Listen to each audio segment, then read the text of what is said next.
টেক্সটাইলের সামনে যে রামাইগাছি রোড রয়েছে, সেই রামাইগাছির রোডের দিয়েই কিন্তু এই ট্রাকটি একটি ফার্মেসিতে চলে গিয়েছে।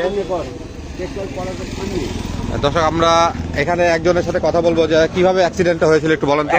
দর্শক, আপনারা দেখতে পাচ্ছেন যে রামাইগাছি যে টেক্সটাইল কলেজ রয়েছে, কলেজের ঠিক সামনেই কিন্তু একটি ফার্মেসির মধ্যে একটি ট্রাক, মালবাহী ট্রাক ঢুকিয়ে দিয়েছে এবং আমরা আপনাদেরকে পুরো দৃশ্যটি দেখানোর চেষ্টা করছি। এবং এখানে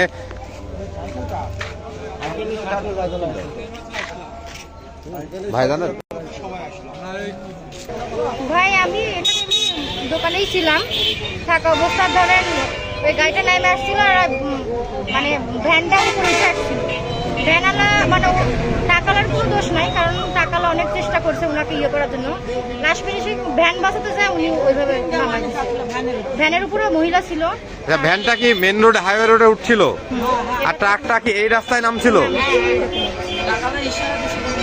ইশারা দিছিল, আবার উনি অনেকবার ব্রেক চাপার চেষ্টা করছে, কিন্তু এখানে ব্রেক আর ইয়ে করতে কন্ট্রোল করতে পারে নাই। ওনার কোনো দোষ নেই, টাকালার কোনো দোষ নাই।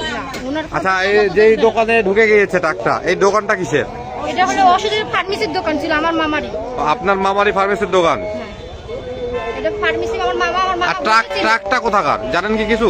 আমি ট্রাক তো জানি মাদ্রাসা মোড়ের হলে রনি ভেট ট্রাক। হ্যাঁ, রনি ভেট ট্রাক।